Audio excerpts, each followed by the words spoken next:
It's lovely to talk to you, lovely to catch up with you. Put it there. And thanks very much for talking to your family. I think this is a wonderful opportunity to hear about the amazing life you've had. And before we talk about that, how that started, I guess let's talk about where we are right now. You've come down for your granddaughter's birthday. Yes. We're here in Newcastle. It's grand final day, 2014. You've got a Souths Rabbitohs wristlet on that you've been forced to wear. How was yesterday? How did you enjoy it? It was very nice, lovely party. Lovely to see everyone having fun and the kids. Yeah. Yeah. This was nice. And do you like to come down to Newcastle from time to time? I do love it. I got a quite like Newcastle and always did, and had rallies down here that I had a lot of time for, and we were good mates. Yeah. Yeah. Well, and with the grand final on today, I know you're a big St George supporter, but Souths is who you're barracking for? Well, it's about time, I suppose, they won another one, but yeah, I think it'll be good for the football, and yeah, I'll have to barrack for them. And where did your love of St George come from? I've been a St George supporter from way back, even probably before I was married. I was a real St George supporter, and yeah, I went to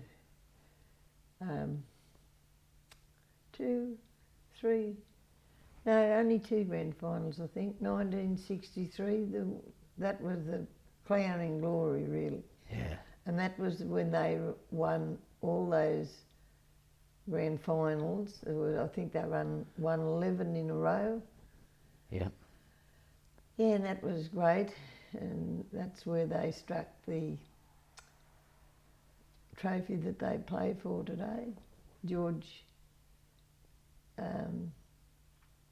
Was it Clive Churchill or No, it's Norm Proven. Oh and yeah.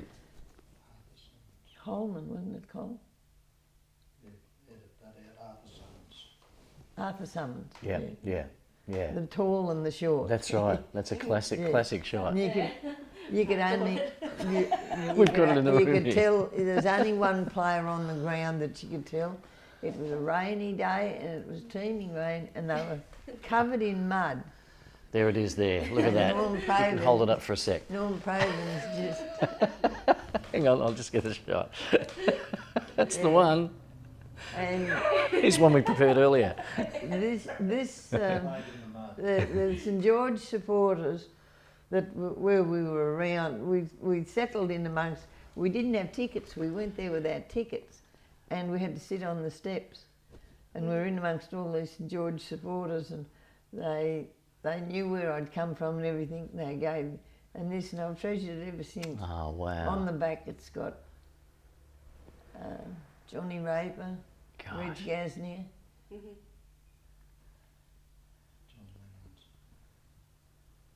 Is Langlands on there? Yeah, Graham Langlands. Wow. Yeah, There's an era.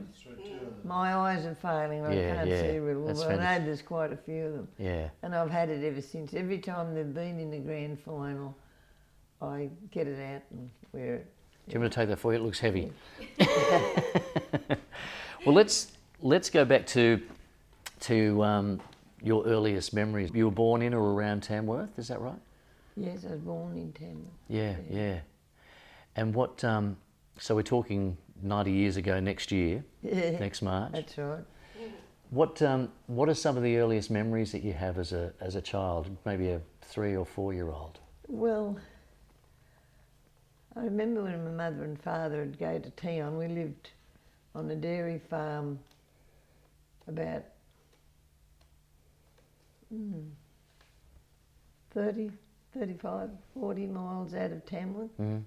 And when my mother and father would go shopping, I'd be often dropped off at my grandparents'.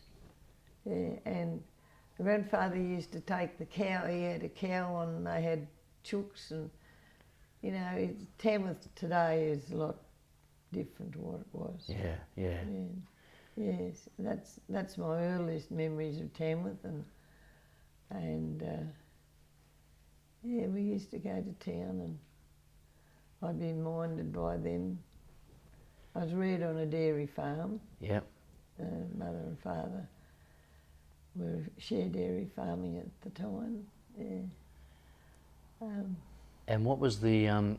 What was your house like? Was it busy? Was it? The dairy farm. Yeah, house. yeah.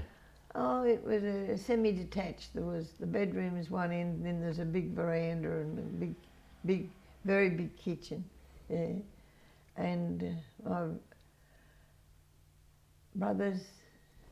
brother and one sister rode horses to Dungown School, 7.5 miles. Wow.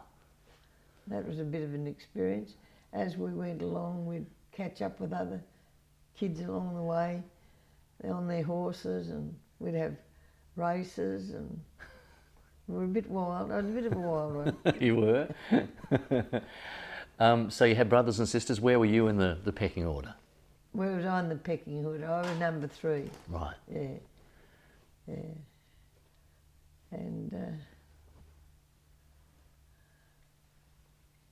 mother and father and brother. Yeah, yeah.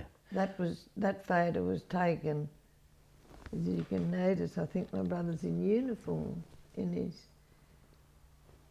was enlisted to go to the war.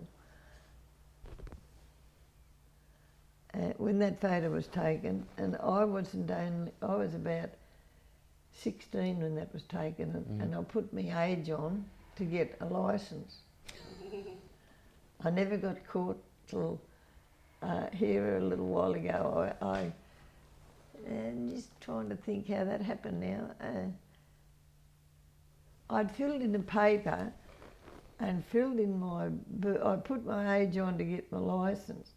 Then I filled in, later on I filled in a paper for something, and I put my age down as the right age, and then I got a letter back from the transport calling me in because I'd filled it in wrong, but I'd filled it in right. The second time.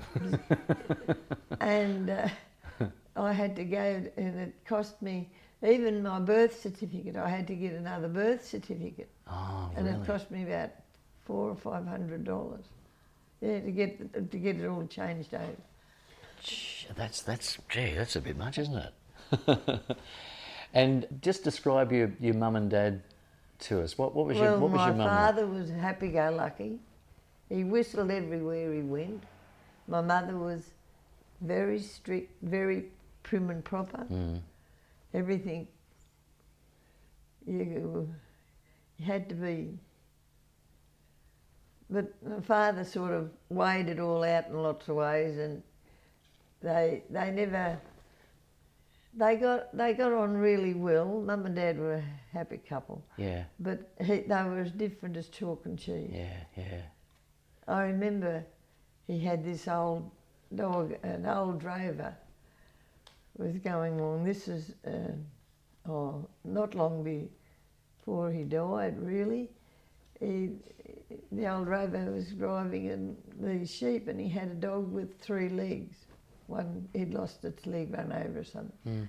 And he asked my dad would he give it a home, that it was.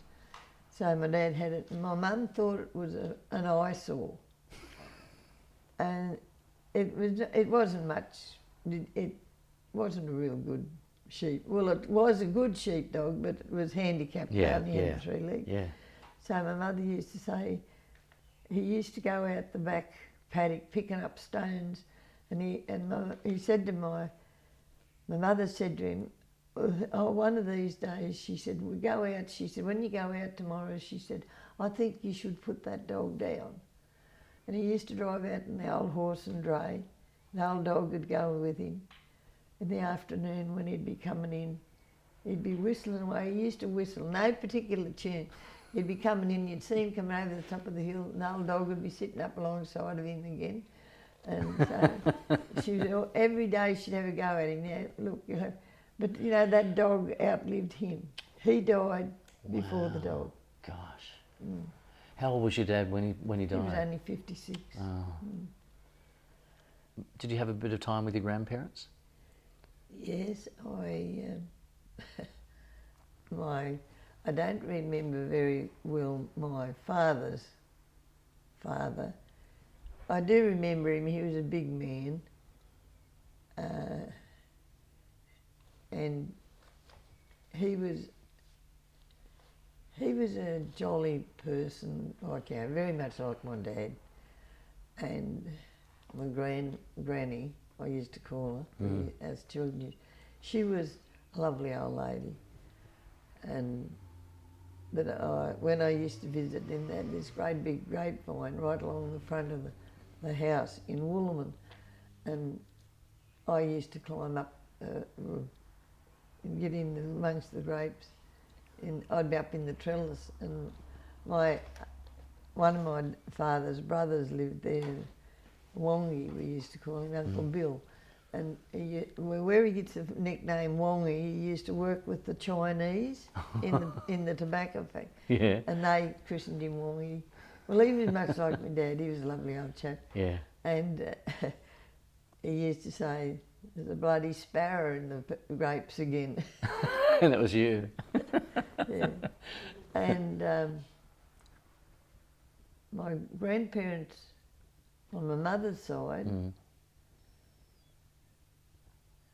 I don't remember grandfather Hurd and all that well, but I don't remember. They never had as much to do. They lived in Tamworth itself. The others lived at Wooloman, and we were always in the country. Yeah, yeah. And it was quite funny. My mother's family were more strict and more prim and proper, whereas I think country, they were city people. Yeah, yeah. And the Ballantines were country people. And at times, some of my reallys on the Ballantine left a little bit to be desired, I suppose. But, you got to, yeah. Yeah. Do you think that's where you got your wildness from? Probably. And what about friends? You said obviously school is a great place to make friends. Did you have a lot of friends in those days?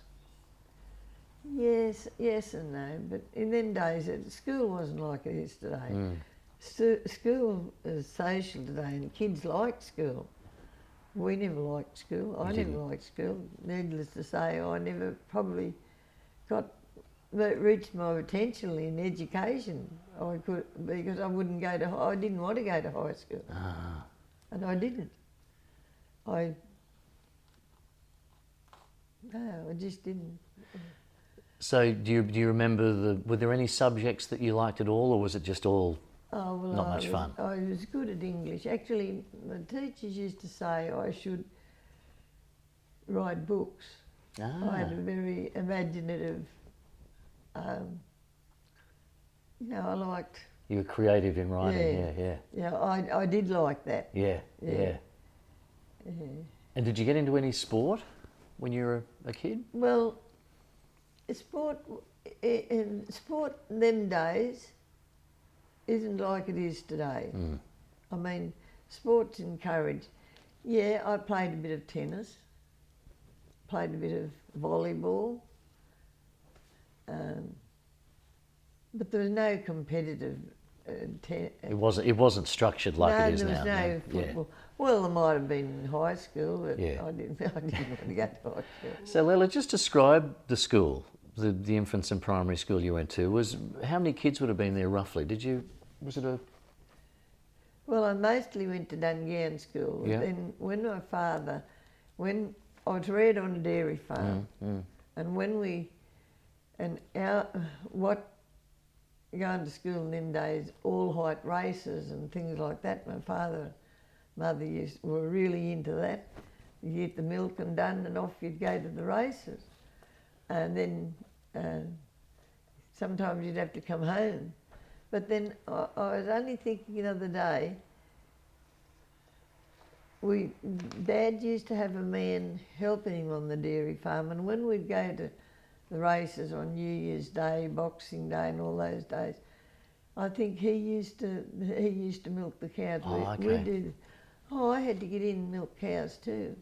Yeah, I was only 5 and 6, and I was helping in the dairy. And can you describe what it's like for a 5 or 6-year-old on a freezing cold winter's morning? Don't feel it. So that you're just used to it. It's just what you did. Well, I don't remember any. I don't remember it ever worrying me. Yeah, yeah. But I mean, Just what you did. yeah, and I did my share of minding the cows on the lucerne and all that time sometimes. And we got to recognise when cows were going to be in trouble and you had to get them out and that sort of thing. And you learn that at a very early age. You do, Yeah, yeah. yeah. And of course we had our horses, and the property had a great big long lagoon. And we used to, Mum and Dad would go off to town, and around the lagoon there'd be a log, and go a bit further round the bend, there'd be another log. We used to have our own races. Because my mother and father were really into races and that sort of thing, all white races, not like you'd see at Beth. They were country races. Yeah, yeah. And when Mum and Dad go to town, we'd get our horses and we'd have race, jumping logs and all. No wonder they didn't come home, but we never had any mishaps. You didn't? Oh, well, you must have been a good rider. Oh, well, You just hung on. I used to ride 7 miles to school, So you get pretty good at it. and sometimes in the afternoon we'd have to come through storms and things like that. Wow, wow. Tell me what Christmases were like for you as a youngster. Were they a big affair? Did you have lots of family, or was it just? Yes, but I can remember family ones, and we sometimes like families do today. Sometimes we'd go to my Valentine grandparents. Sometimes we'd go to the herd. But the two families, I often thought how my mother and father got together, because the two families were so different. Yeah. The Herdens were, well, they were Germans, they were German descent, but they were very prim and proper, and I know my mother was, she was very strict, but my father, but... So did your mother do all the disciplining, or? Mostly. Yeah. And they never clashed with anything like that I can remember. Yeah. Did you hear how they got together? Did they ever tell you? Your mum and dad? Well, my father was at the war, and he was 11 years older than And your mum, yeah. And strangely enough, my husband was 11 years older than me. Funny how it goes, Isn't it? Yeah, you don't plan it, it just happens. It just happened. Do you feel comfortable about telling us about your dad, how you said he passed away when he was 56. Yeah. What do you remember of that? Well, I had just started work with looking after an old lady, a Mrs. Bryant, at Pyallamore. At this stage we'd moved to Pyallamore. Yeah. An old friend, an old family relative of my father's, left him this property at Pyallamore. A very run-down property. I remember when I was first taken to see the place, they were two old bachelors, John and Bob Jacobs.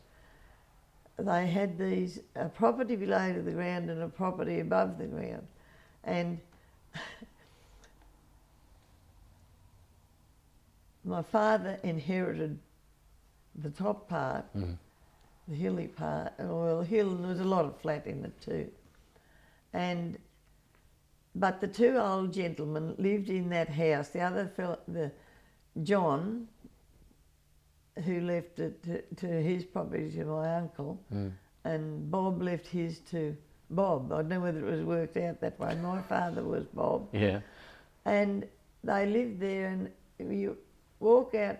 When I was taken to see the house, there was this great big pile of tins, empty tins, where they'd open a tin of bully beef and things like that, and they'd throw it out in this heap out the back. And my mother, when my father, I was with them when they first, and she said, I don't think I could live here, you know. But she was of German descent, and she was a worker. And yeah, it was very daunting. And I remember when we first moved in, you couldn't sleep in the bedrooms. The bugs, you know, have you heard of the bugs? Yeah. Oh, they were in the wall. And I can remember my mother cleaning down those walls. She'd have the boiling water. My father had to build her a galley out the side where she could boil all this water. Yeah. And she used to do it, and then I think they used to spray it with something. And even after quite a while treating it, and we moved into the room, we used to get the bugs in our bed. Oh, they were horrible. You know, I just talked about it. Makes you feel creepy? Yeah. and that's what Pi Eleanor started off. Wow. And she eventually stripped it all off, and it was painted, and yeah. And that was his. Well, he was in the proceeds of cleaning it up, like this was all going on, and my dad came back from the war. He was a war veteran. He never told us much about it, but apparently he was gassed, and he'd been having turns, and I remember there was a swarm of bees just after, well, we'd had the house cleaned up a bit, and there was this swarm of bees come through, and he wanted to get them, and he got stung by a few, and he came in and he sat down and he fainted, and my sister and I, we ran and she got a bucket of water and I had a dish of water, and we threw it over him and brought him back around, and we thought it was the bee. Well, the bee stings caused it. But he was a long time coming around, and it wasn't long after that he and my uncle, who had inherited the other John's property, and they were old relatives that had willed the farms to my dad and his brother. And my dad, they used to work a bit together, and Dad had a paddock.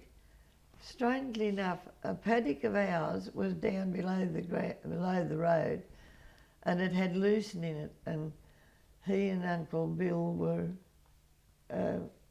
making the lucerne hay.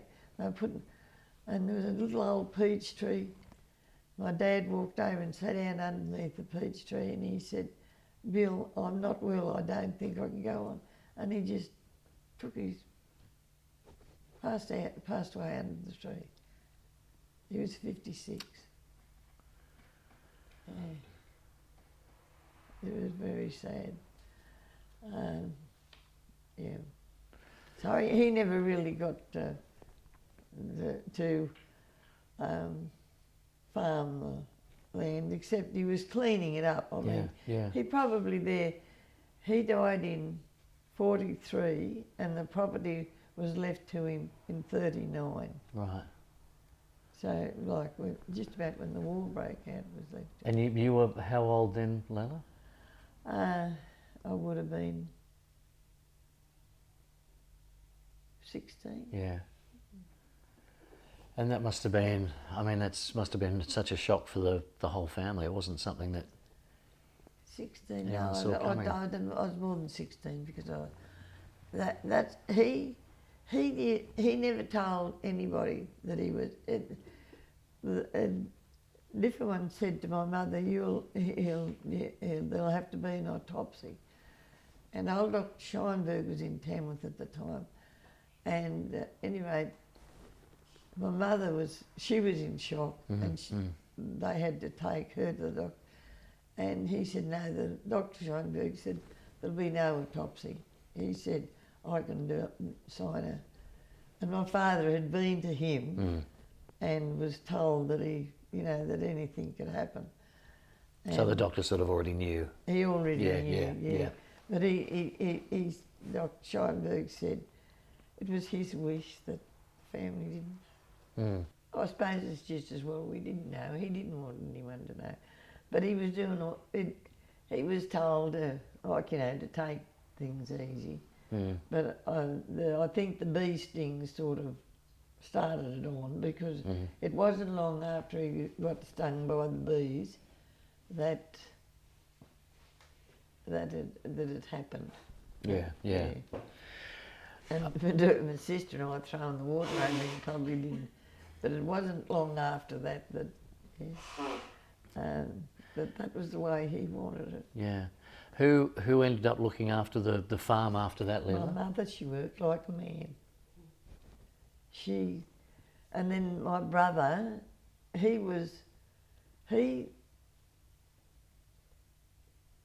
tried to get out of going into the army because, that. But my father, it all worked out long before we'd go driving anywhere. He'd say, come on, get in here and you can drive this. And I suppose I would only been about 12 or 13 when he used to introduce me under the steering wheel. And I'd drive along and I'd push the clutch in and make him change. He used to change the gears for me. Yeah. Anyway, I enjoyed this, and we're going somewhere this day. Oh, I know, we're going up to another lady's where my mother was. She was the sister of the old brothers, but she was still alive. And the day my father passed away, she was up doing housework for her, helping her. And on the way up, you went down into this gully, real steep gully, and you went down and up. In them days it was a steep gully, but the road. Anyway, when I'd go down into the gully, I'd push the clutch in for him to change the gears. And anyway, he looked at me this day, he said, go on, you're driving. And I had to change the gears. And he said, there you are, you can do it. He said, you can do anything if you try. And then after that, lots of times I'd look at him and say, no, go on, you're driving.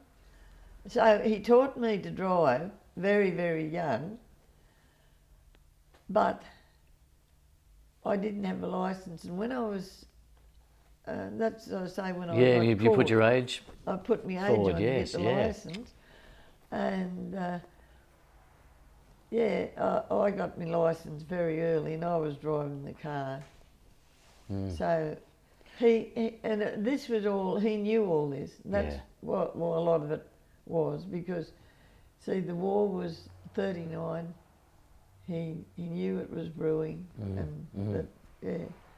So he was preparing everyone, and did everyone then pitch in to take over? You said your mum took over, but was there a lot of effort from the whole family to keep it running? A lot of the family, yeah. My brother, because he didn't go to the war. Well, my dad died 43. Darcy was called up, and it's a bit hazy now. Yeah. I remember the other very well. Yeah. And what were you doing as a 16-year-old, Leila? When you left school, what did you end up going straight to? Did you just work on the farm? Well, I remember some people at Loombra wanted someone to help them. That was just after we'd moved to Pyalamo, and my mother and father took me out, and I said, no, I'm not staying here. And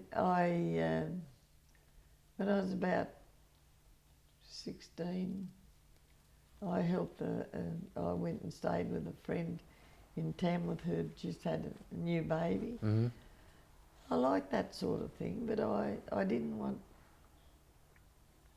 and I I don't know. You weren't sure what you wanted to do, or did you have any sort of ideas even as a kid as to what you wanted to do? No. I really wanted to be on a farm, or didn't want to work in the shop or anything like that. Yeah. Because I like animals and horses and Yeah. But no, I didn't like Edinburgh. It was right away out. I can't remember the name of the place, and the people were very posh. And I thought, oh, I don't think I can hack this. And then when we were, they were showing me the quarters, and I think my father and mother knew that I wasn't really impressed. And when I was look around the property, they said, and these are your quarters. Well, it was,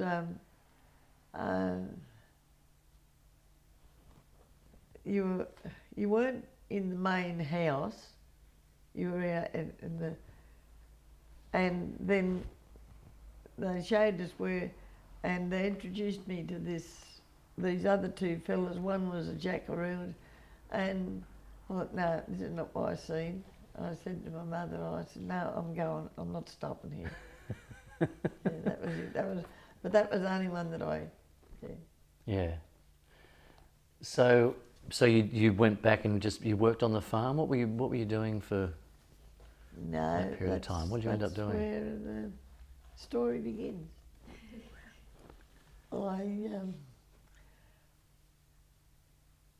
Just around about that time, I'm just trying to think.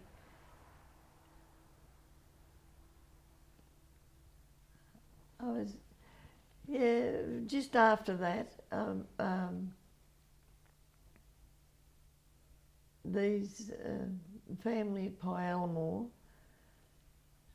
asked my father, would I be interested in helping out the lady of the house had a fall and broken her hip, and they wanted someone to be with her, and she'd been in hospital and had just come back to Pyalmore. Anyway, the mother and father said, well, didn't try. So at first tea I started off, I used to just go over daytime. She'd broken her hip and wanted someone to help her in the kitchen. And anyway, I said, yeah, that'd be okay. And I think I was comfortable because home was close handy. I was a bit of a homebody, I suppose. Although my eldest sister, she was a governess. She worked away she was way out the back of Nundle somewhere. And she got on with it, but I wasn't gonna.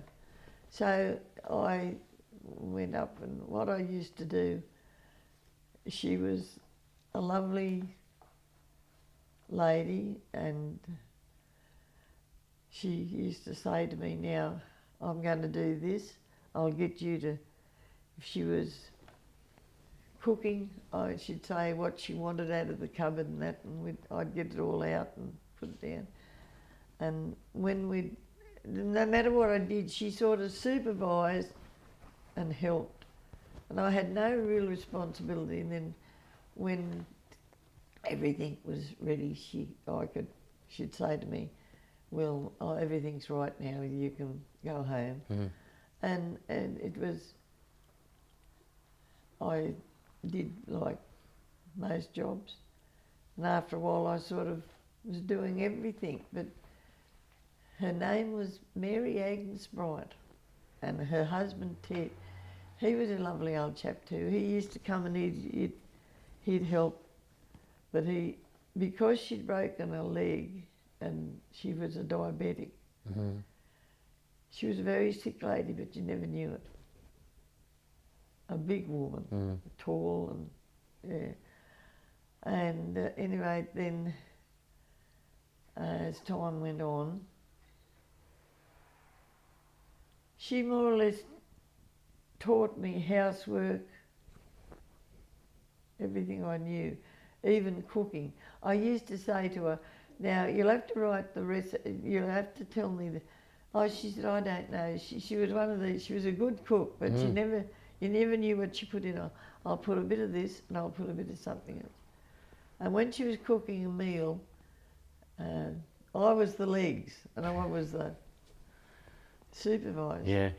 Yeah. And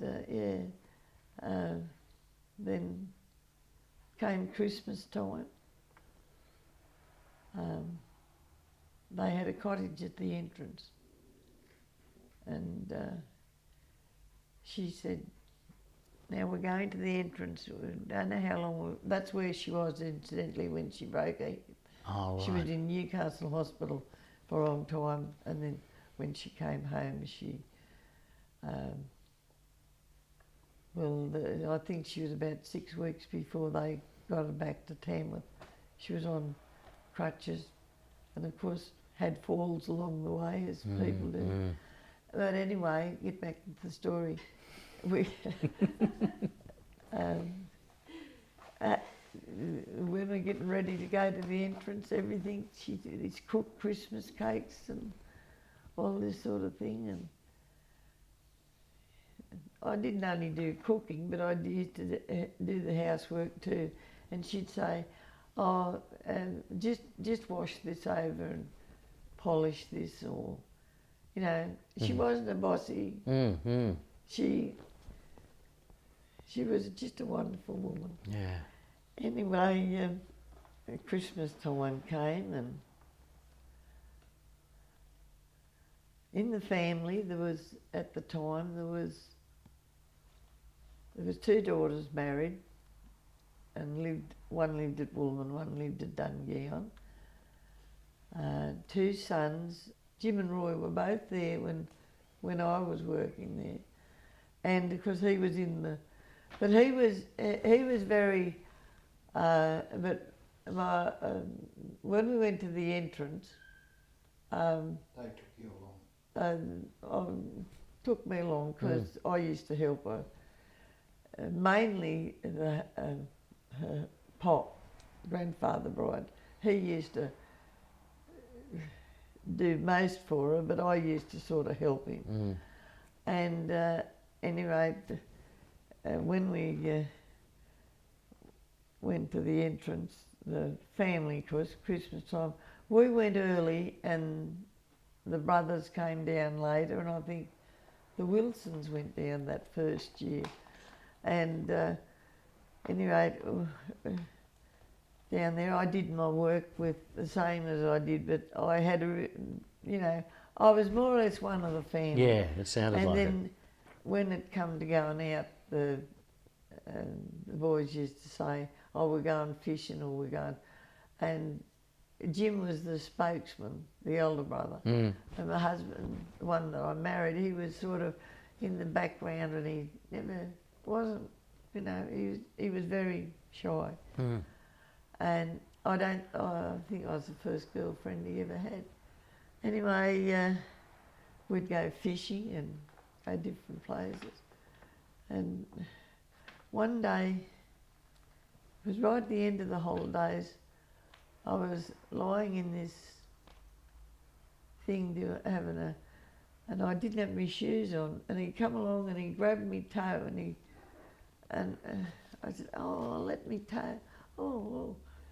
And anyway, that the first time, and anyway, one thing led to another, and he never ever asked me out when we were at the entrance. It was always his brother would say, oh, we're going to the pictures, you're going to come with us?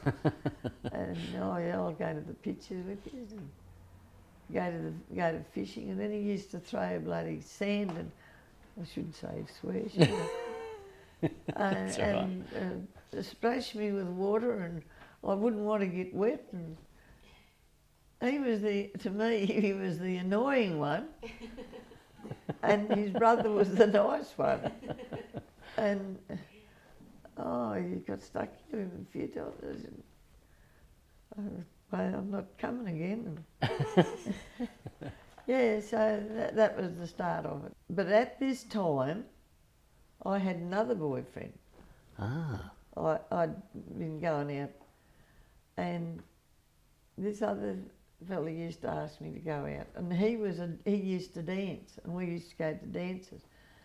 And anyway, it might have been, I don't know, it doesn't. Anyway, he used to. I was going out with him anyway. One afternoon, after the mother had come home, him and his mother were sitting in the kitchen. I think it was a Friday night, and I said, "Is there anything else now?" And at that time too, sometimes I used to go home to my mother and father, and he said, I was sitting there, and I think she would have had to tell him to. Anyway, she said, "Roy's got something he wants to ask you." And I said, "All right." He said, "Well, would you like to go to the pictures tonight?" And see, he was a real picture buff. Yeah, yeah. I like dancing. Anyway, I said, "Oh, yes." So at that stage, we couldn't, they didn't have the phone on at that stage. So what happened, I said to him, he said, "Well," I said, "I'll have to go home because Mum and Dad are expecting me home." So he picked me up at my place. So that was the beginning of it, you know. But I tried to get in to dance. Yeah. To go to dances. No, he wasn't into dancing. Yeah. So you went to lots of pictures. So I went to lots of pictures, and the finish, he told me that it was a waste of money taking me to the pictures because all I did was went to sleep. And I did. I'd go as soon as the movie'd start, I'd go off to sleep. Lots of times he'd wake me up after the pictures were over. So it's no use asking you what you were watching. You wouldn't have remembered anyway. So, yeah. So you just started enjoying each other's company? Did you sort of obviously get to know each other? And of course, lots of times it'd be threesomes. We'd have Jim. Yeah. And then the brother, he had, the woman that he ended up marrying was a friend of his from way back.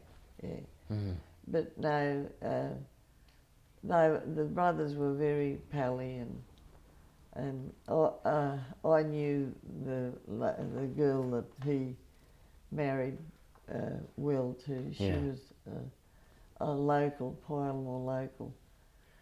Probably, I think she was the one that he should have married in the first place.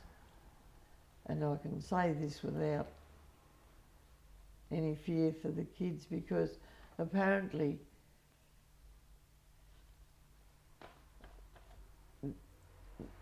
he was interested in her at the same time as the other one, and So what did you like about Roy? What did you learn to? Well, he like was about very him? laid back and very. He was fun, wasn't he? I think we got along well, and except that, well, I suppose in lots of ways he was very quiet and reserved, and I was a bit of a wild one, to be quite honest. And can you remember when you first started thinking about marriage? How did that sort of evolve? Yes, well,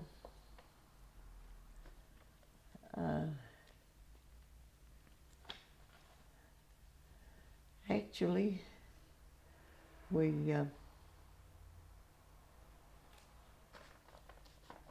suppose you could say it was a shotgun wedding. Yes, I was pregnant. And how long had you been together, Leila? We'd been together for about. We were married in 44 and we met in 42.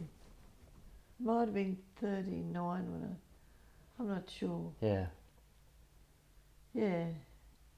But no, we were very compatible. Yeah, yeah. I mean, I was, and I think the whole family, the mother and father, we were all. Eventually, I sort of moved in. Yeah, yeah. With his family. With his family, Yep. and I suppose that was the downfall. But you know, we were, and of course, I wasn't a Catholic, and the Bryant, and that's what broke the first marriage up. And I think that was one of the,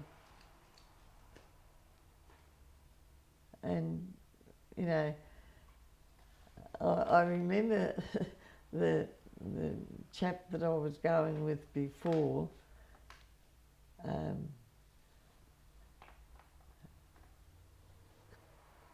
When the two ladies, when Granny Bryant had met the other lady and they were talking about me, she was giving me, Granny Bryant was giving me this glory, you know, what a wonderful person I was, and Donald would get a lovely wife and all sort of thing. And it turned out that I turned around and married her son. And this was related to me afterwards, like old Mrs. McRae. She said, she was like, you know, when I got to know her too, so, and she was saying, well, we know now why. She said, I got glowing reports about you, how you'd make a wonderful wife for Donald. Instead of that, she said, you married her son. Isn't that funny? Yeah. And what was the wedding day like? Well, very austere, and I did have a photo, but we were in street dress. It was in 15th of January 1944. A stinking hot day. Yeah, I bet. And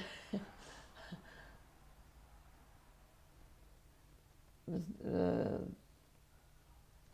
sister stood up for me, and I wore a pink street frock with a black hat, black shoes, and gloves, because she had gloves in there. But you couldn't. If anyone had a wedding dress, you could borrow it, but you couldn't go out and buy material or anything like that. And even you had to have coupons. Because we're talking, the war was still on, obviously. Yeah. And even the train that we went on our honeymoon on, you couldn't get petrol. Lots of cars had gas producers on them. Some people, some of them cheated a bit. Like they would save up their coupons and but we went on the war, and there was troops on we went to war, like on the train that we went on our honeymoon. Where'd you go? The old box carriages. To the entrance, of course. Of course. Silly question. Of course you did. Because it had there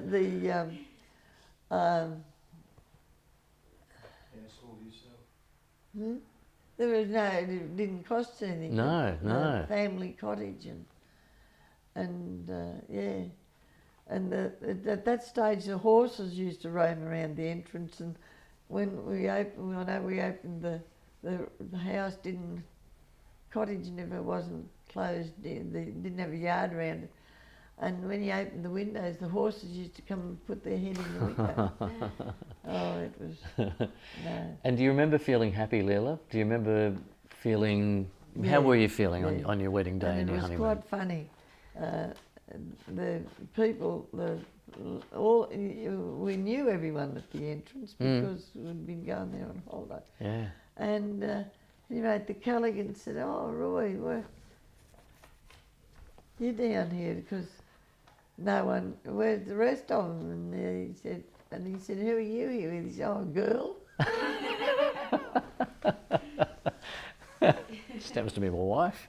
So then when he told them, it's because we knew them all, but that was quite funny. Yeah, yeah. But it was funny on the train going down, he used to say to me, I think they think I'm your father. I think they thought I was your father. Because the 11-year difference. Yeah. Yeah, yeah. But he was very quiet, drinking their beers with them. And, And then how long before you became a parent for the first time? July the 16th. Pauline Mary, she was called her after his mother. Yeah. Yeah. And how was that, becoming a mum for the first time?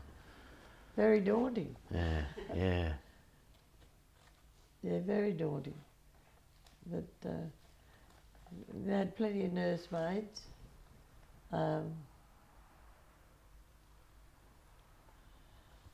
Roy, the father, he was very, he thought she'd break.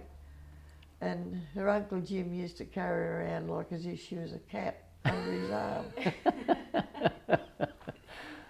And of course, very spoiled. Talked like a magpie when she was 12 months old. Wow. She did, she was... And were you still living in with Roy's family? Yes. At Well, that stage? the mother didn't... she was a very bad diabetic. Mm. And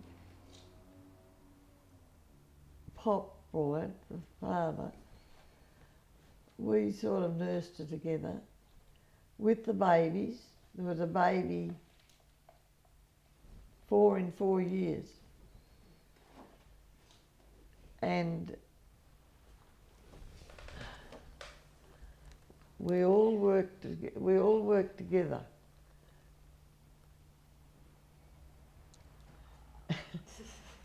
You'd have to.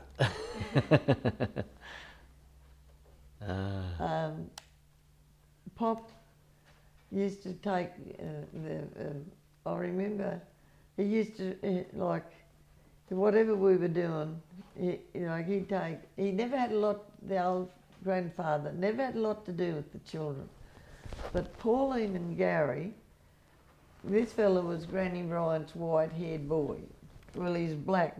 She had black hair and he had black hair, and he used to go into her room and climb up on. She'd say, if they were having a bit of a tussle, him and his sister, he'd climb up on the bed, and she'd cover him up with the blankets. Yeah. And Gary's not here. I haven't seen him. She put him under the... At this stage, she was very bedridden. But the kids, Colin number 4 was 10 months old, I think, when she died. No, he wouldn't have been that old. I know we were down at Newcastle. Mm.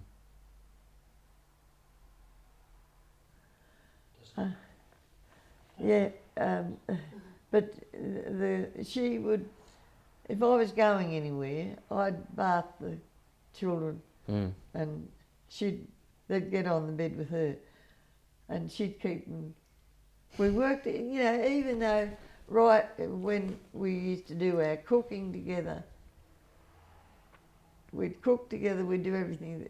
She, even right up until she died, she would help with the kids. Wow. And and that was one way. If I was going somewhere, I'd bath one. Yeah. And go in onto the bed.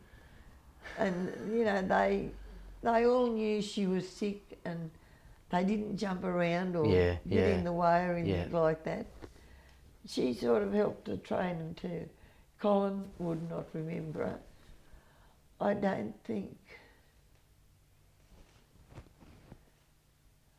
Pauline might have.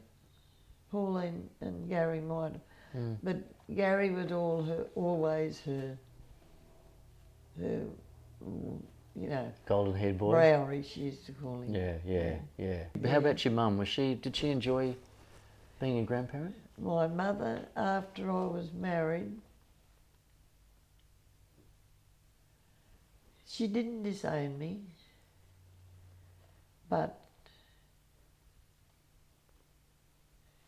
she was at the wedding, but she never had a lot to do with my children. I think she felt that,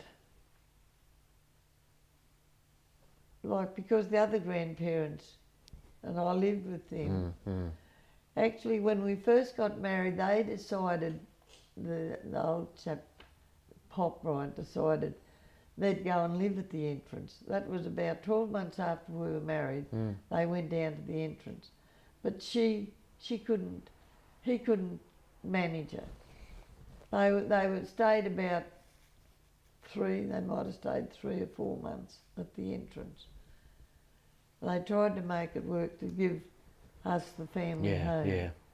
Because the property, that property was my husband, it was his property even then, because the father, and him and his brother worked the 2 properties, one on each side of the river. They worked them.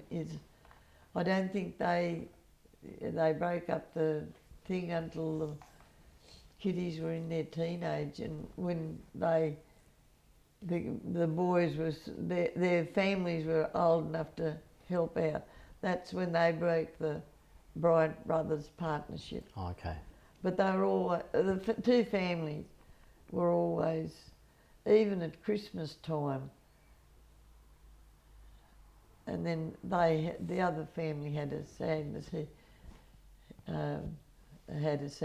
too. They lost a son, and we all become very much closer after that.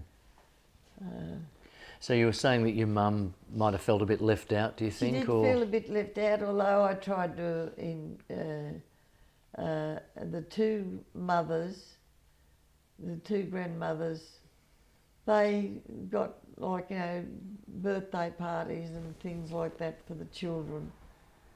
They got on, but they weren't, but... And I just, even though, and I think because the Bryant family were so helpful with me, that I think she might have felt that she wasn't wanted, or I don't know. But you obviously tried to include her. The sad part of it was she was living with my brother and his wife, and they share farmed the property that was left to my dad. And my mother worked very hard, and she had a wonderful poultry farm, and she had cattle. She had a bit of everything. She done really well, really worked hard. I'd like to ask you a little bit about your children as they were getting older. What school they went to and what they were like at school. They generally. When they were growing up, they were a bit like their mother. They got into strife too.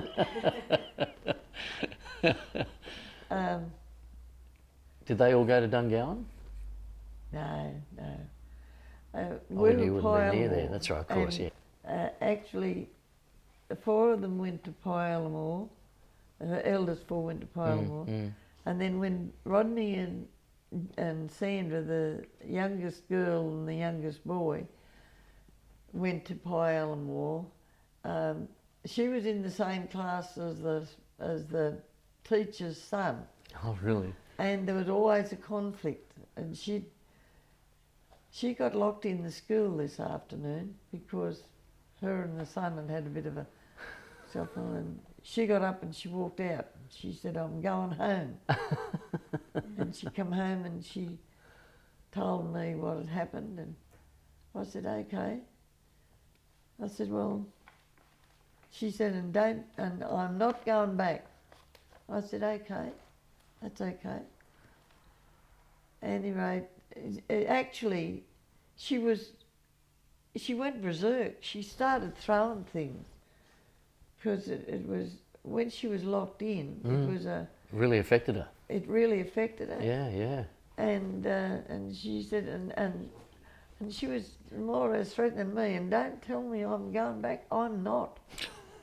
And I said, okay. And so I enrolled her, and Rodney wasn't going to school. Well, he was to go the next year, I think. He was to go the next year, but that was it. It was pretty close to the end of the year. Yeah. So I enrolled them at St Nicholas's. Yeah. And then the school had to, the school was getting short of numbers, and the P&C, 2 or 3 families came and asked me if I said, no, I'm afraid that's how it is. Mm-hmm. I said,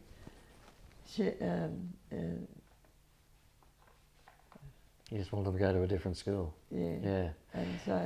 And then at that stage, it was pretty hectic. They were all going on buses one way or the other. As I say, the first 4 in 4 years was a lot less trouble than when there was the 4 older ones going to different schools. Oh, yes. And I remember the youngest fellow, Rodney, used to stand on the step, and he used to say he hated the bully bus, because he used to hate it when the kids, they'd all go on the bus, and he'd say, on the bully bus. He used to be quite upset, actually. He'd stand out the front and watch them go. Yeah, they all went on the bully bus. And that'd happen every day. Yeah. It wouldn't be fair. And as far as personalities, you can have 20 kids and they can all be different. Did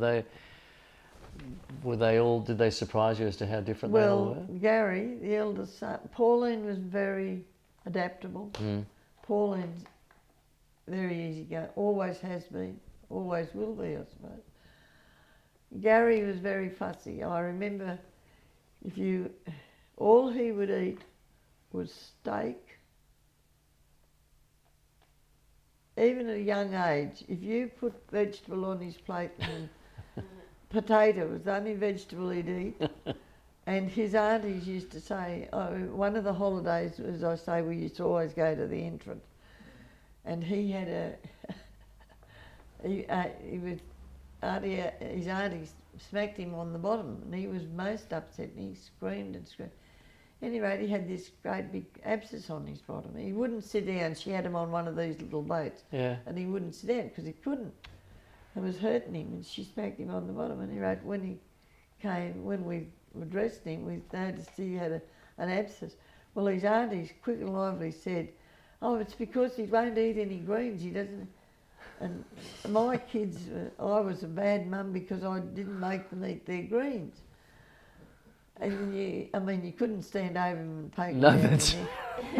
So, but nowadays, needless to say, when he was in his teens, I suppose, he'd eat anything. Hung into his veggies. And now he likes to cook. He grows his own vegetables. So, funny. You can't stand over kids and No. tell them what they got to eat. Billy came next. He was very placid. Very placid. He, if there was sick, I remember my next door neighbour. Well, Billy was 2 months premature. He was, and he had a lot of things. When he got sick or anything, I remember when they all had measles. Gracie Kelly, she was a wonderful neighbour. She used to come over and sort of help me out with them. And I'd be fussing over Gary and Colin because and she said, Lee, here's your sick one. And Billy'd be, he was, when he had the measles, we nearly lost him. When he had the mumps, he was in hospital, in isolation. Yeah. And you couldn't go and visit him in isolation in them days.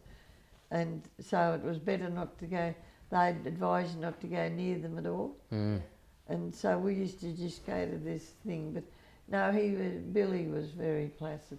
And so was Colin. Yeah, Colin, number 4, because he used to, because he was the end of the picking line, and he'd be last, so but he was very placid if they... And Sandra, She was good in lots of ways, but she had a little. I remember she used to hate a bib on. If you had, you'd feed her and you'd imagine what it'd be like, pretty busy. If you get to take it off, she'd get it. And she had this thing on her neck where she sort of used to irritate it, and it was a birthmark. Ah, right, right. And what was Rodney like? Was he... Well, he was 4 years between Sandra and Rodney. They were good mates. They were good mates, and she'd always stand up for him and that sort of thing. Because he was the baby.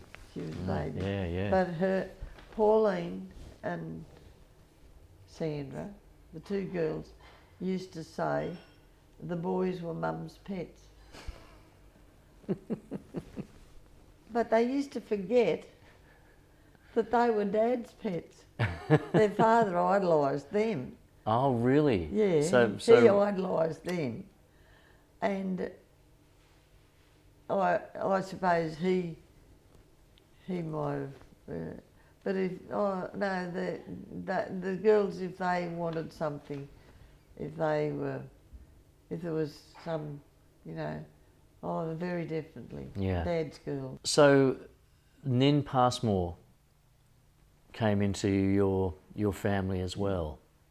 Yes. With her little boy who was, or her boy who was asthmatic, is that right? No, that was her grandson. Oh, okay, right. Yep. And Nin Passmore was Granny Bryant's very close cousin, I suppose they were. I think they were Calligans, or Colemans. I'm not really sure what side they were on. They came in, and she used to come up to visit her, and because she happened to come at this time, and she told us that Nancy, little boy, had very bad asthma and the dry climate. And we said, oh yes, by all means, tell her to come up.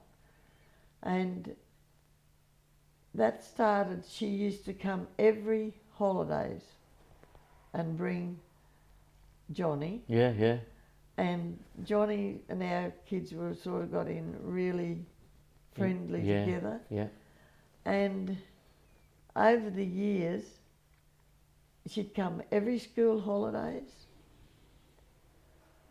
and the father used to stay at home. And she said one day, the kids used to love Johnny. He was just like another one. And so then when Sandra was born, Nancy then started coming she'd come and help me when the babies were born. Yep. And Johnny'd come along, and they were just like brothers and sisters because they used to see him so often. Yeah. He used to call Roy Daddy Roy. And he's been a sort of...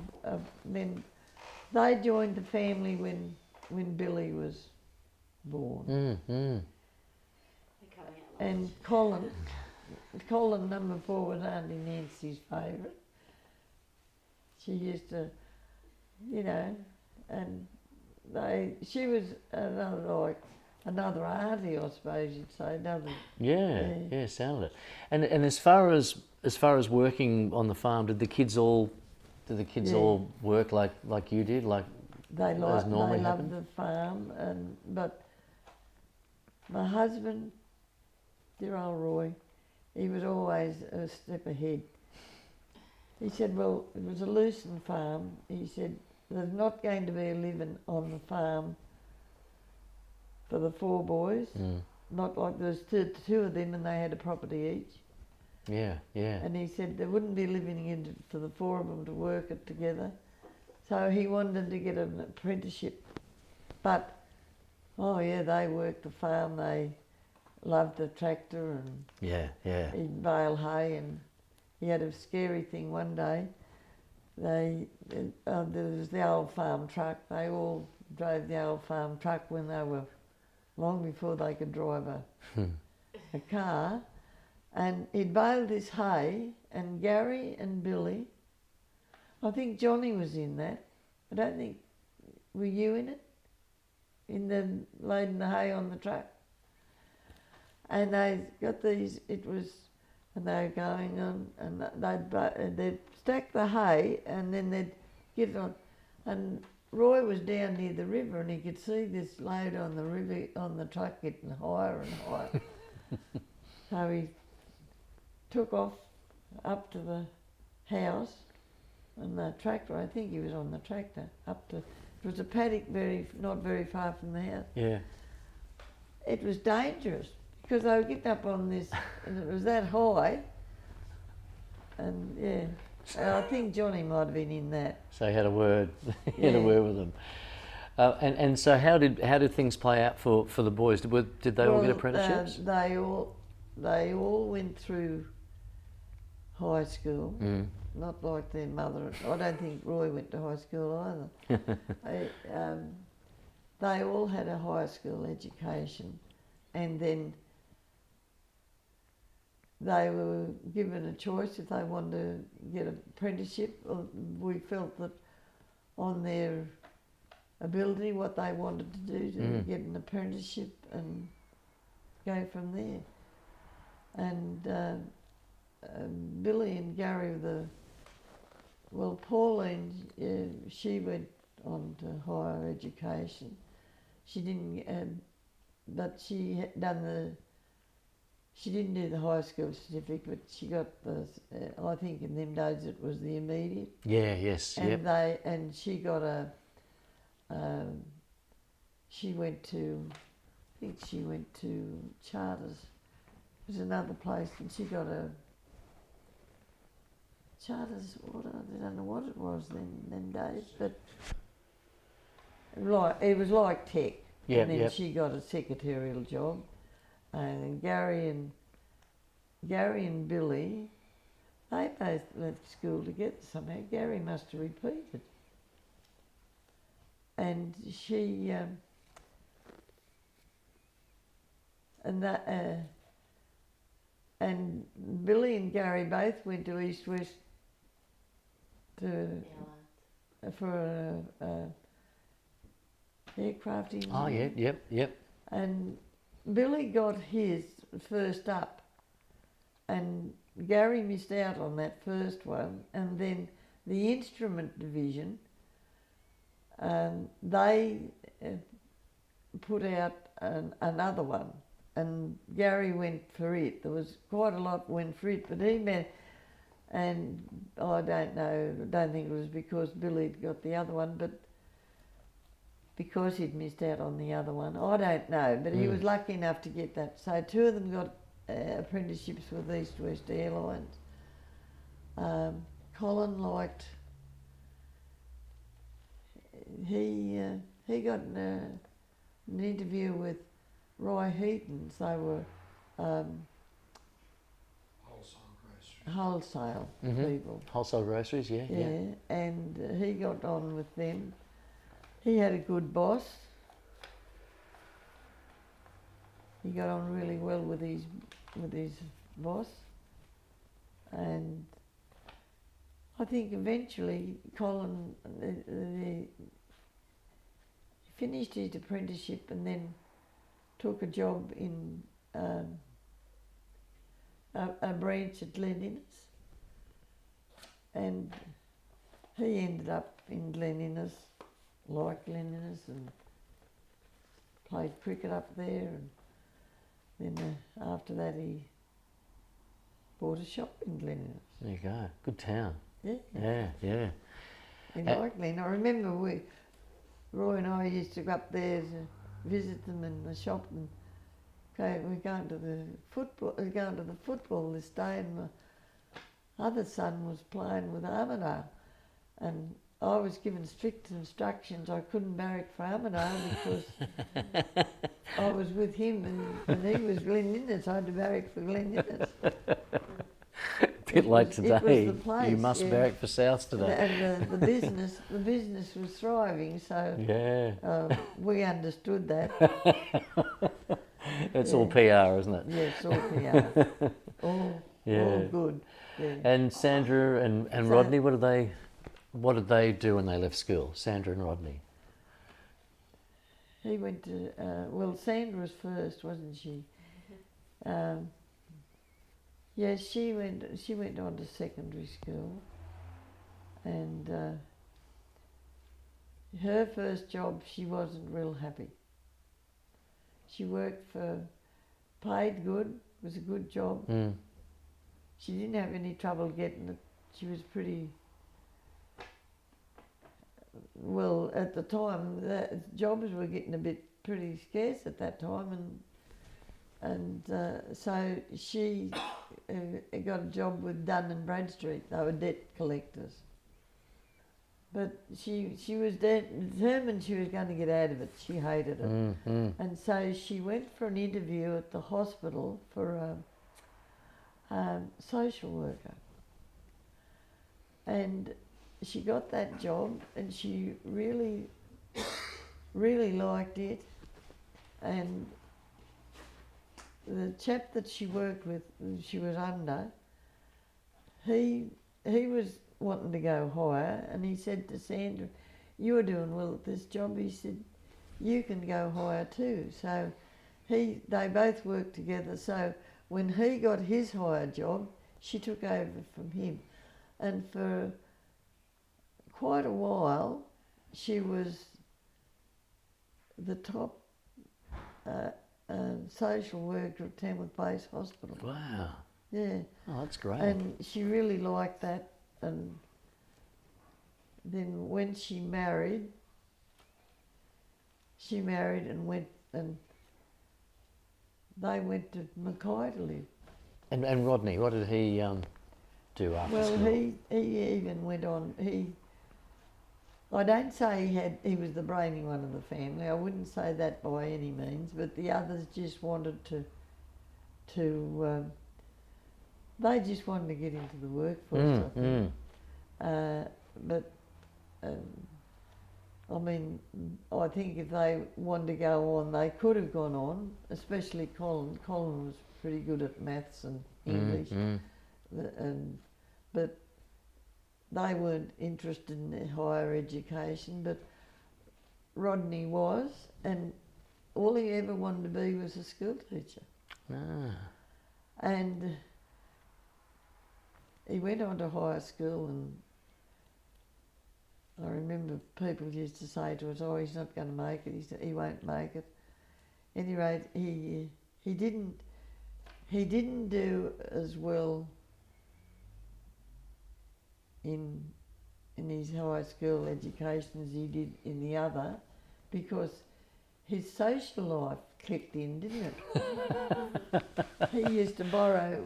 At that stage, we had just sold the farm and moved into Tamworth to live. Yeah. And he used to borrow Dad's car to go to school, because they were older in them days. Yeah. And got their licence. And he used to take the boys and the girls to the races in Corindai and Gunnedah, wherever the races were. And So he was a real socialite. He enjoyed the social They life. were having a real social time, and so education. And I do know that he probably doesn't know that I know this, but I'll spring him. His girlfriends used to come, and before they were doing the exam, they used to come with their essays and try and get him. They'd help him. Oh, I just don't know how they did it, but they used to try to help him to. And he didn't fail. He got through, but he didn't get the marks that he should have had he worked. But I'd say the last 12 months of that year he was. But then in education now, in his time, and even now, they can further their. He got through, and he got a pass to teachers' college. His father said to him, "Now, what do you want me to do? Where are you made? now you've got the late pastor uni, are you going to uni or are you going to Oh, he said, I haven't made up my mind yet, Dad. He said, I'll wait till I go up. He said, don't write the cheque out yet. He said, I'll go up and inspect the football field and the cricket field. Sport, number one. So his father said, okay, well, so they went up and he said, where are you going first? He said, I'll go to uni first. So he goes over to uni. They go around the cricket field and football fields. And I went back over to the Teachers College and he looked over the Teachers College one and he said to his father said to him, well, do you want to go back over? No, he said, this'll do. He said, don't worry about the cheque. He said, I'm going to Teachers College. So he went to Teachers College. He really worked hard, but the irony of it there was, he didn't know at the time, his lecturer, one of his lecturers at the Teachers College, he married his daughter. that comes later. Yeah. Anyway, he said, no, Dad. He said, oh, don't worry about the cheque. He said, keep that for another time. He said, oh. But through education, his first school was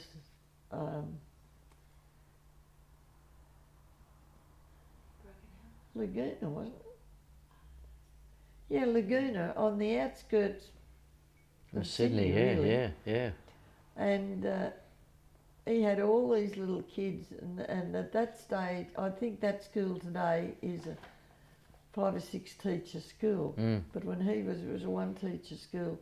And to keep the school open, they were sending these little fellas to school at 4, and some of them weren't even toilet trained, toilet trained.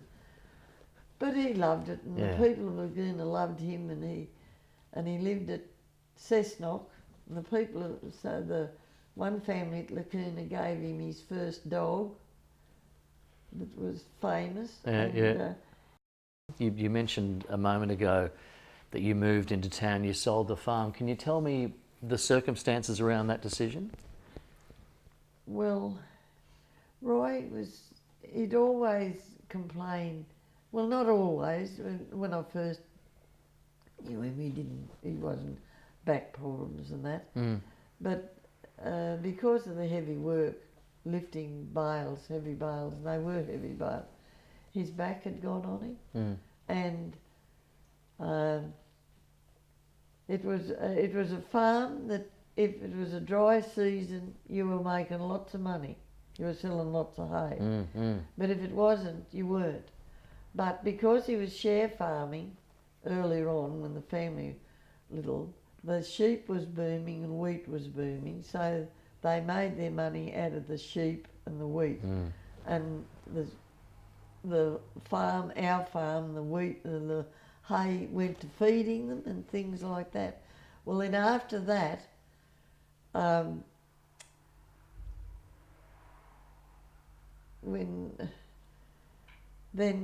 the boys got older and we decided that they had to get jobs because there wasn't a living on the farm for it, the brothers split up, and we had the Lucerne farm. It was good years, and the Lucerne farm wasn't paying, so he sensed that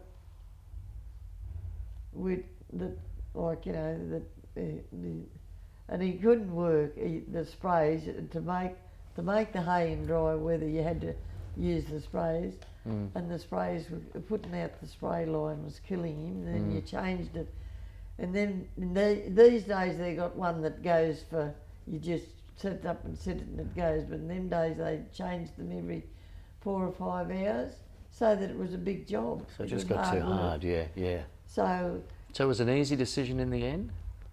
It was. Yeah. And of course, and when we sold in 73, the houses in town were were were cheap. Mm. Like we sold, I think, 43,000. Well, at that time, houses in town, cheap houses, were six and 7,000. The nicer houses were 18, probably 30. I suppose might have been 30,000 in them days was probably the top. It was a mansion. When we bought, that was we bought a home for 18, and it was a lovely home. And where was it? In South Tamworth. But all the dearer houses are in East Tamworth. That's where I would have rather lived. Mm. But when you went round and priced the houses, like houses like ours in East Tamworth, would have been round about the 30, wouldn't have been. Oh, we did look at homes in East Tamworth that were close to 30. And you're about Then 5 minutes we went away. over and had a look at the houses in South Tamworth.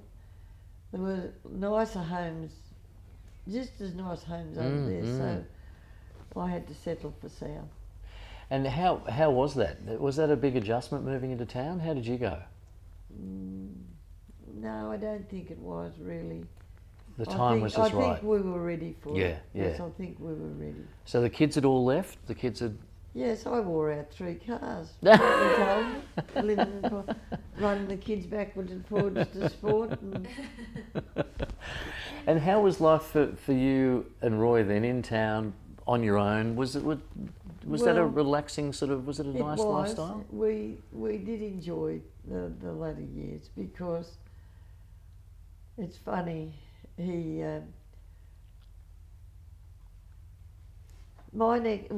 had really lovely neighbours, and one neighbour on one side, she was an ex-Narrabri, and the other ones on the other side were ex-Loombra. And the ex-Narrabri one, she said to me, she worked at the child minding centre, and she said, we're short of, I didn't do it straight away, but she got onto me pretty early and said, I think we should,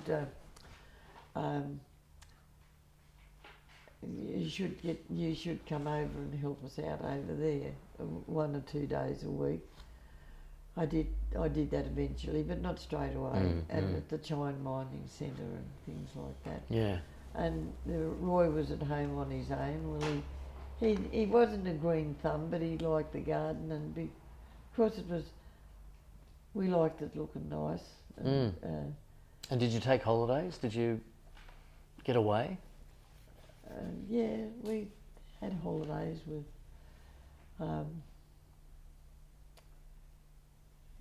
We still had our holidays. We'd go to Newcastle to the rallies and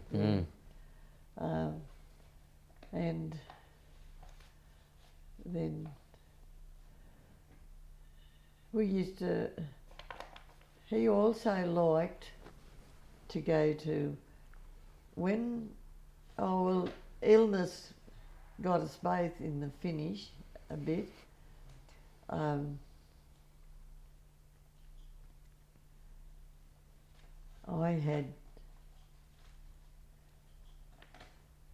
I did a bit of babysitting came about with and I had the sciatic nerve, and I couldn't. I was really had it plumbed in the finish. I couldn't even really babysit my grandchildren properly because I had this sciatic nerve and couldn't pick them up and things like that. And eventually I had a brain aneurysm, finished up in Royal North Shore Hospital. Gee. How old were you then? 54. Oh, that young. Yeah. Wow. And I was in Newcastle, in Royal North Shore for quite a while, and then I actually, it happened in August, and I don't think I got out of Tamworth Base to just before Christmas. just before Rodney and Jane were married. Mm. I was lucky to get out of that. Yeah. That was, yeah. And then, not long after that, although that was just before, that was in 79. Yeah. So we would be living in town. Yeah. And you mentioned grandchildren, becoming grandparents. Yeah. Was that something, I would imagine you both loved that? Was Roy a great granddad? Was he good at, did he enjoy being a grandfather? Yes, but he didn't get to be a great granddad, did he? No. I don't think. No. But he certainly enjoyed his grandkids, I take it. Yeah. Oh, yes, he did. He really enjoyed his grandchildren. He didn't have any called after him, did he? Yeah. Ben. Ben's William, isn't he? Ben Lockwood. He's William Ben. No, I don't think he's William. He might be. Yeah. Yes, he did have one, Benjamin. He's got a son, Billy, and he's got a grandchild. He's got a son. He's got two great grandchild too. He's got great grandchildren called after. I've got a great grandchild called after me. I know you do. Yeah. I know. But generally, looking after the grandkids, that must have taken up, as it does with grandparents, Well, I was take out a lot of trusted your with time? the grandchildren. I was very trusted. I was even allowed to keep them overnight. But Wow. not with the great grandies. No, I'm not trusted with them at all. I think they think I might drop them or something. You know, I probably could have too. I had a couple of falls, so yeah. Yeah. No. And what does it, I mean, the energy... Grandchildren are great. It's nice to have them and nice to hand them back. Yeah, a lot of grandparents and great grandparents say that. Yeah. I wanted to talk to you too about your faith. You talked about not being a Catholic in the early days. Not in the early It days. became very important, didn't it, later on? Yes, on, it does. and has been. And I think the Catholicism has more meaning. I think, yeah. I'm not saying that Church of England people aren't good meaning, but you get this extra feeling of, I'm a great believer. Mm-hmm. Everything happens for the best. That was a favourite saying, a great motto. Everything happens for the best. And who did you hear that from first? Did your mum and dad have a fairly strong faith-wise? I think my father, no, he wasn't a bit religious. My mother, yes. My father used to go along. It's a bit like my husband's father. He wasn't a Catholic either, but he used to go along. He'd go along to the Catholic church to light, you know, when they used to have their settling lights. Yeah. He understood the light, so that's what he was famous for. Yeah. Putting the lights on to let them see where to go. Yeah. The of light. course. Yes. Yeah. And yeah, but no, my dad, he'd go along. He used to go along to the Harvest Festival every year. You know, the Church of England always had a great. And when I was Church of England, I used to love the Harvest Festival. You'd go along and everybody'd take what they could and you'd go along and buy the. Yeah. Mm-hmm. And Roy, was it important to him? Beg your pardon? Was it important to him? Yes, really it was. Yeah. And talking about Roy, there's Roy there. That's the image. Ah. He was most like his dad. Yeah. And looks like he was there now, going to sleep. Roy used to do the same thing. He'd sit down. I put you in, didn't I? And I'm getting off the subject now too, aren't I? That's all right. He put a book, Colin wrote a book, and he was at the launching of the book, I went to it. You'd have sworn it was his father's book. That's a bit bittersweet, isn't it? Yeah, yeah.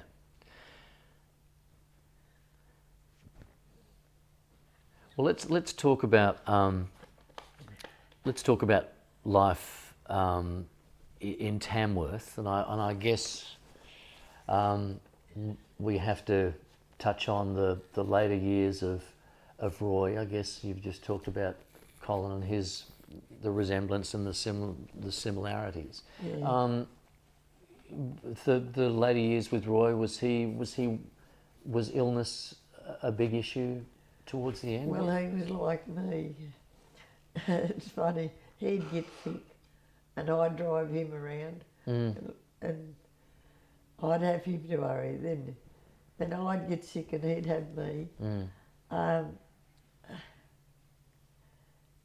He had. Who were married? At Sandra's wedding, one of his old mates, Keith Moss, said to me, "Leila, if you don't soon get him to a doctor," he said, "he'll die." He'd lost so much weight, and I'd go to the doctor with him to make sure that he was telling the doctor everything. And I used to say to Dr. Hibbard, and this Dr. Hibbard, if Dr. Hibbard said, "Look, I'll have to chop your head off," he'd say, "Well, go ahead and do it." He had total faith. Yes, yeah. And anyway, I'd go into the doctor and I said to him, "You know, Dr. Hibbard," I said, "he reminds me of his sisters." I said, "They were very, very sick women," and I said, "they were diagnosed with overactive thyroid." But I said, "I know what you're going to say to me." I said, "Women don't have, men don't get thyroid cancer." But I said, "That's what he reminds me of." I said, "The night time," I said, "I have to get out of the bed." I said, "I can't sleep with him." I said, "It's like a waterbed." And old Dr. Hibbard just laugh, you know. And next time we'd go to him, I'd say to him, "I know what you're going to say." And the doctor and I'd be in arguments, you know. Yeah. So anyway, eventually, cut a long story short, he said, I'm sending Roy down to Sydney." He said, he said, "I want him to go and have these tests." The doctor at the hospital rang this day and said, "I don't want you to bring the little girl in. Jan and I used to go in, we'd take Kylie with us to visit him." And he said, "We're giving him," he said, "he's got thyroid, he's in the throes of thyroid cancer." Yeah. And he had the thyroid. He was a reasonably big man, and I suppose he must have lost 6 or 7 stone. It just fell off him. But he used to perspire in his hands, and I don't know about his eyes. I think his eyes were quite starey too. And yeah, so Dr. Hibbard said, "You told me so." But at any rate, he got over that and put the weight on again and was reasonably good. But he always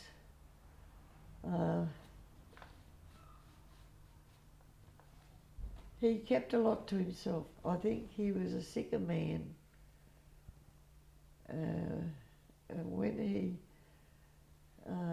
passed away, he was still under that very same doctor, and he was in doing tests, but I think he kept it all to himself, and I feared what was there. But his brother passed away in March '89, and he passed away in June '89. was three months difference in their age, and I believe they, well, I know that he did. He had prostate cancer, and that's what his brother died from. And in them days, it doesn't. I don't think they. They weren't as good at detecting it or, No, they or weren't. treating it. Yeah. Yeah. Oddly enough, 4 sons, for prostate cancer. But now it's detected early. Yeah. Yeah. Big difference. Yeah. And and when he passed away, the doctor wanted to do a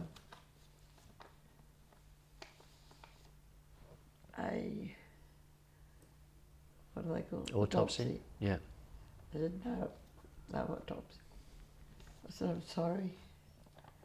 He said, that's all right. Yeah. And what I guess that's where faith and that's where family support kick in. Was that a strong? And Strong. religion, that's where. Yeah. religion. Yeah. Yep. Is that where you dug deep with your religion? Yeah. I couldn't talk to anyone for days. No, we had a good life. Did you have a lot of laughs? You said you were very different, but I got the impression you had a good chemistry and a. Yeah, we had a good laugh. Yeah. We had a.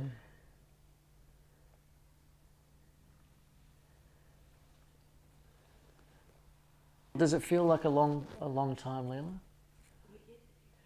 Well, they say time heals everything, but it's, you know, no, the reason I wouldn't have an autopsy, he was deadly against them. Yeah. And, I mean, as I said to Dr. Hibbard, when I've seen him since, I've said to him, I just couldn't. I said, I know it helps science and it helps doctors, but I said he would not have had it done to me. Yeah. And I said, yeah. And ironically, that's what the case was with your dad. That's right. So you stuck to those guns in both cases. Yeah. So friends and family have become very important over the years. I guess they always were, but in the last 25 years, is that continues to be the case? Yeah. Yeah. Yes. And you know, religion's a big thing. Yeah. And what about the things that you love, the things that you're good at? I believe you're a mean bingo player. I'm mad bingo, Alfie. I play all those, and recently I've practically lost my philosophy in life is to live and let live, not to dwell like I am here now. Yeah, but it's hard not to. I mean, I'm asking you questions about it, so yeah. You make the best of what you got. With my eye, I'm practically blind in one eye, but I'm not going to lose any sleep over it. I believe in getting on with life, and what's your belief's probably not someone else's. Just go with the flow.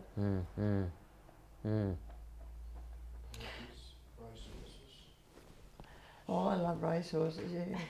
Yeah, well, that's that came from a very early age, doesn't it? Yeah, I love the football, and yeah. It's against my grain, but I'm very for South Sydney today. Yes, I know. That's where we started.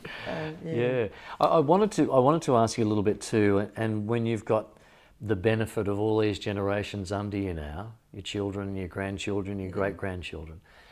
Are there certain values or certain things that you have seen that have permeated through those different generations, those sort of values that have been important to you? My mother and father were so different in chalk and cheese. My mother was so prim and proper. You had to be a lady, which I wasn't. In lots of ways. Yes, I am a lady, but I'm a bit of a devil too. I like to have a bit of fun. That's my dad's part. Yes, sounds like it. I remember when I was a kid, my mum used to, on the dairy farm, the dogs that we had, the cattle dogs, and we did our share of winding the cows on the loose and that too. And when the cattle dog had pups, my dad would be sent off to drown, keep one, because the mother dog, she had one pup, but the rest had to get drowned. But before they were drowned, us kids used to go and play with them. So I watched my dad this day. He put the pups in the sugar bag and he put them in the trough. And after a while, it wasn't long, I know, I went and I took the bag out and I opened it up and one pup was still breathing, would you believe? And at the dairy, they had the hot water on. I took him to the dairy and I got him in, dried him all out. My mum come out and found this pup. Well, was she in a rage? And my dad said to her, leave it. He's not going back in the bag. So that pup was red. And you know, that pup was a wonderful pup.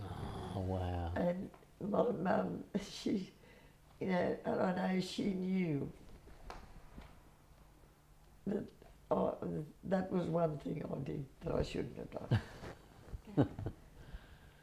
And the other, these are the wild parts coming out. Yeah. When my mum and dad go to town, we'd get our horses and play races around the lagoon, jump the logs.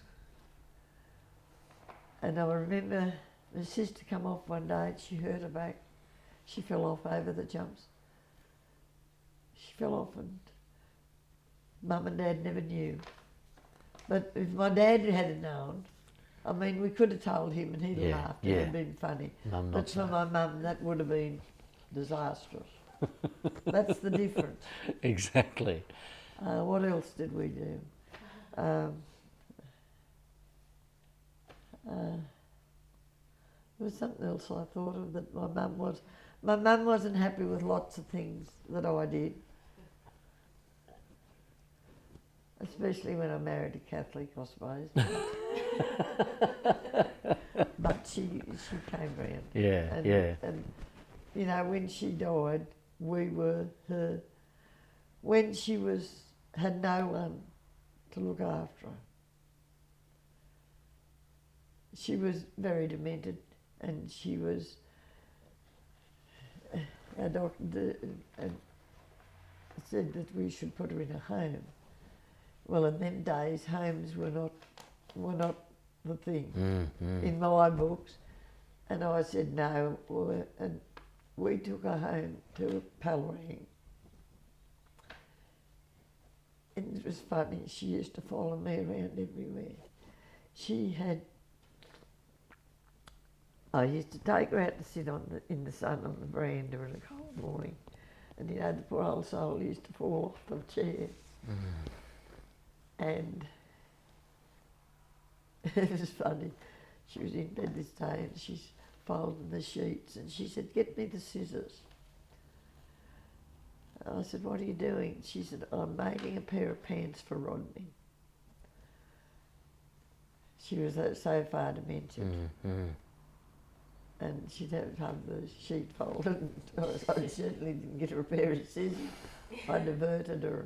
Yeah. And did if she? If I went to the dementia, it must be terrible. if I went out to the wood heap to get some wood, to put up as you do in the wood time we used to pull up the wood box, she'd come out and she'd huddle down, and it would be blowing cold, and I'd say to her, no, don't come out, but you had to be in, yeah. Mm-hmm. And that was, she helped my son rear his kids. She did everything for him. When they went to town, they bought a 2-bedroom house for a mother and father and 3 children, and she was, I shouldn't be saying this, I suppose, because some of the... No, you've asked it to be cut out before. Yeah. Mm-hmm. And Yeah. so that's why I got back onto that. Yeah, yeah. Even though I was a naughty girl, I was the good girl at the finish. Yeah. And she died. Yeah. And Leila, what do you, it's a bit of a big question, but what do you make of the world today as opposed to when you were a youngster? Do you have sort of a, are you optimistic? There's still a lot of good in the world. And you confident when you look at your big clan, I suppose, are you confident that we were talking about values Family before? values. And are you confident that That'll stay they're in the all family. they're all sort of, there's a foundation there for your big Well, family? I would hope so. Mm. I would hope so. I would very much hope so. Mm. Although even a lot of my grandchildren, they're living with partners. They're not married. Mm. But I don't condemn them for that. That's... Yeah. And what about... But I believe too, even in that, there's still the values there. Yeah. The family values are still there. Yeah, I know, I can see it, I feel it. yeah. And do you still enjoy yourself? Do you still enjoy Oh my word. your life as it is now? I have the courtesy bus pick me up every day to go to bingo or whatever I play, Mondays and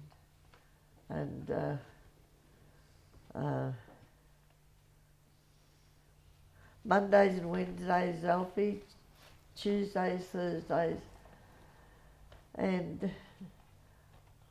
I